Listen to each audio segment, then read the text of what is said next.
Hello friends, I am Dr. M. Fatima. Today I am taking nyquist plot.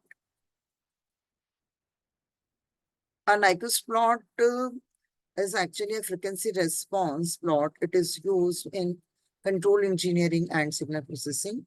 Nyquist plots are used to assess the stability of the closed loop control system, that is the system with a feedback. And this plot can be described using polar coordinates, where the gain of the transfer function is the radial coordinate and the phase of the transfer function is the corresponding angular coordinate. The Nyquist, before moving to the Nyquist plot, some terminologies are required. First terminology is the Nyquist stability criteria.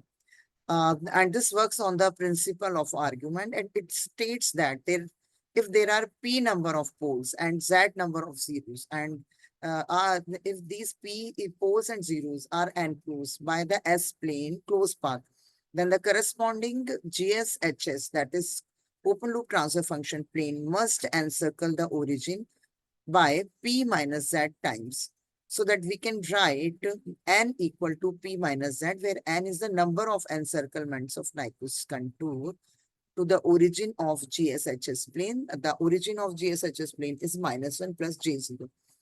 P is actually the P plus, and it is the number of poles which are present on the right hand side of the GSHS plane. And Z, this is a Z plus. This is the number of zeros which are present on the right hand side of the GSHS plane. Next terminology is required is Nyquist path or the Nyquist contour. The Nyquist contour is actually a closed contour in the S-plane, which completely encloses the entire right hand half of the S-plane. And in order to completely enclose the right-hand side of the S-plane, a large semicircle with an infinite radius is required to drawn from omega equal to 0 to omega equal to -1. The radius of this semicircle is infinite and it is treated as the Nyquist encirclement. This table is showing the type of the system and the Nyquist contour encirclement angle. If the type of the system is 0, it is required by the Nyquist contour to encircle by 0 degree. And if the type of the system is 1, then Nyquist contour is required to encircle by -180 degree. And if the type of the system is 2, then it is required to encircle by the Nyquist contour by -2 pi, that is -360 degree. And if the type of the system is 3, then Nyquist contour will encircle by -3 pi. If the type of the system is 4, then a Nyquist contour will encircle by -4 pi degree, and so on. So let us we do one numerical. Examine the stability of a closed loop system for the following transfer function. The open loop transfer function is given GSHS is equal to 1 upon S into 1 plus SD. So we have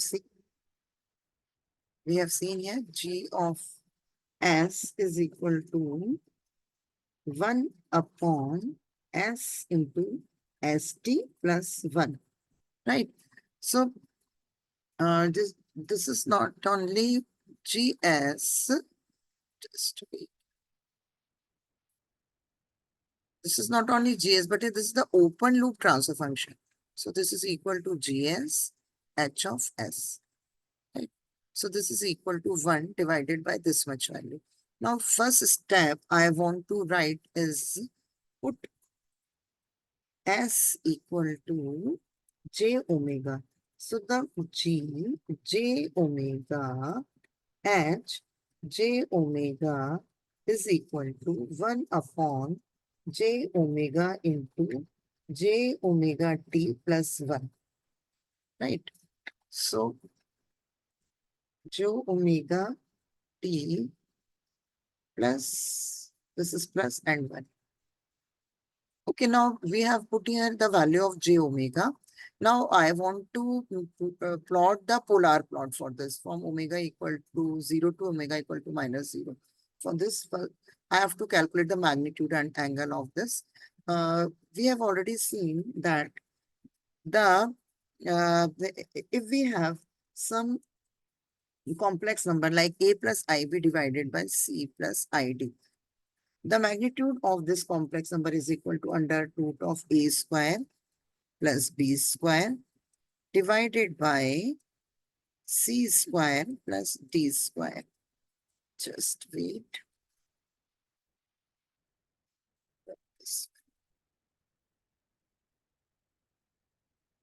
So I want to write the magnitude and angle of this. This is a square plus b square under root of all this divided by under root of c square plus d square. This is the magnitude of this complex number ratio. But if I want to calculate the angle, then this is equal to the angle for this for the numerator, the angle will be positive. For the denominator, angle will be negative. And if the complex numbers are in product, the angle will be added. If the complex numbers are in division, the angles will be subtracted. So I'm writing here the tan inverse of the imaginary part divided by the real part. Here the imaginary part is B. So tan inverse of B upon A. So I've taken one example here for the calculation of magnitude and angle. So see that now see the angle for the denominator part. Since this part is available in the denominator, so I'm writing minus tan inverse of the imaginary part is D and real part is C. So the angle will be imaginary part divided by real part for the tan inverse. So tan inverse D upon C. So this is the angle. Similarly, this in the same manner, the magnitude and the angle will be calculated for Gj omega and j omega equal to 1 upon j omega into j omega plus 1. Here the T is also present. J omega T, right? So see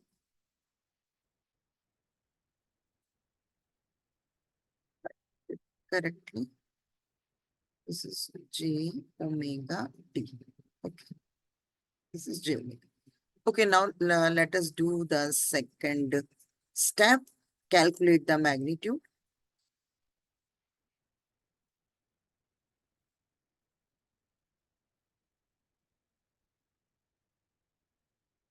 Calculate the magnitude of j omega h j omega. Right. So I'm taking this j omega h j omega is equal to 1 upon under root of omega square into under root of omega t square plus 1 square for the complex number. See here, this is the complex number. This one is the complex number here. The, mm, uh, the real part is 0. So I can write under root of omega 0 square plus omega square. So this term will come under root of omega square plus 0 square. So omega square plus 0 is omega square. So I can write omega for this. So I'm writing here.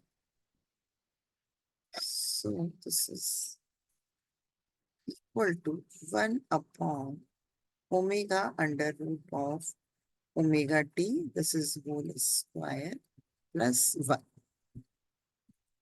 Now this is the magnitude of this, right? Now I want to calculate the angle of this. So for this,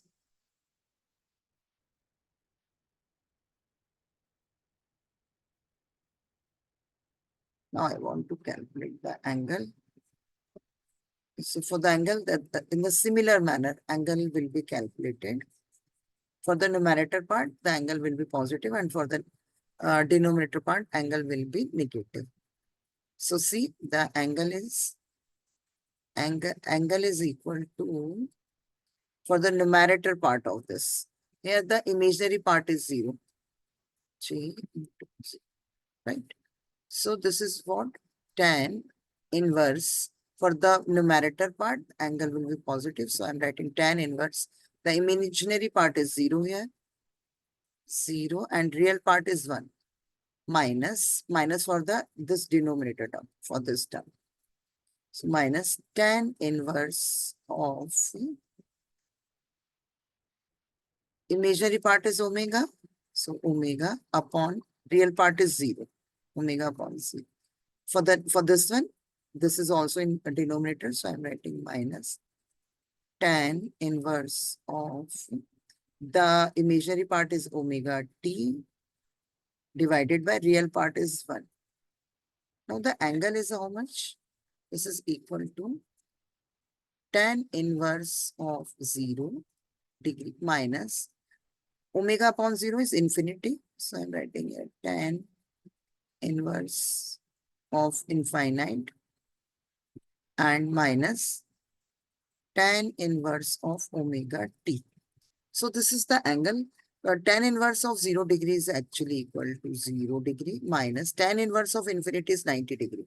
So minus 90 degree minus tan inverse of omega t. So this is equal to minus 90 degree minus tan inverse of omega t. Right. So this is the angle and this one is the magnitude. Okay. So just wait.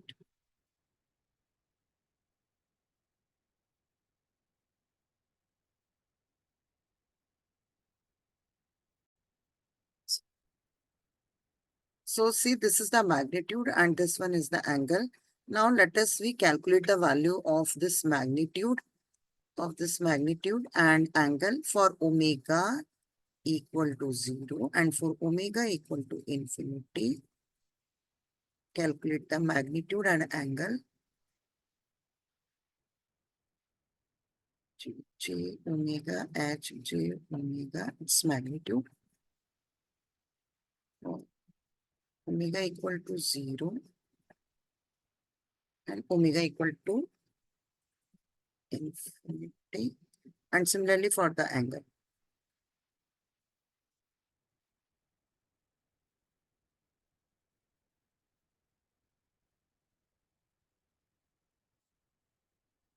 So I want to calculate the magnitude and angle at omega equal to 0 and omega equal to infinity. So substitute the value omega equal to 0 for this magnitude for here. So 1 by, so the value 1 by this omega is what? 0. So 1 by 0 and multiplying this will be 0. So 1 by 0 is equal to infinity. So magnitude becomes infinity. So see. Magnitude is infinity now.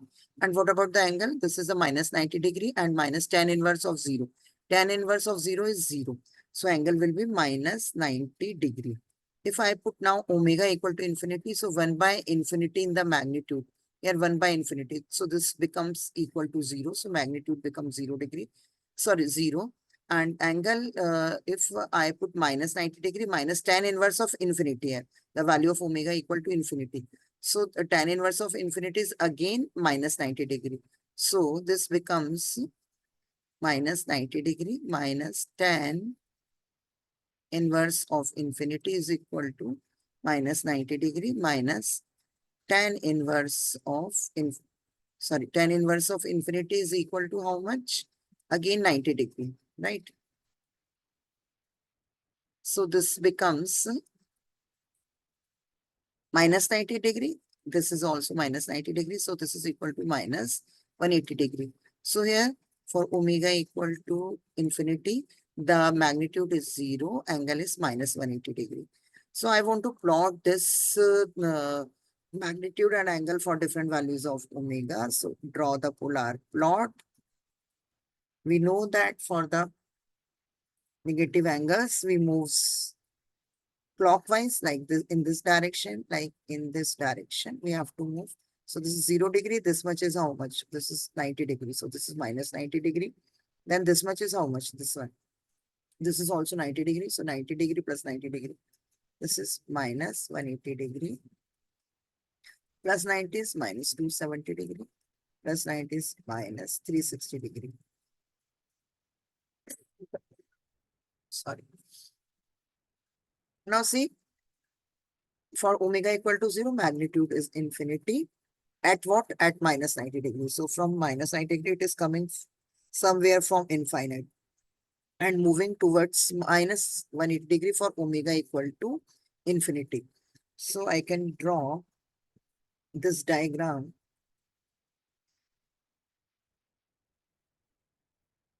for this.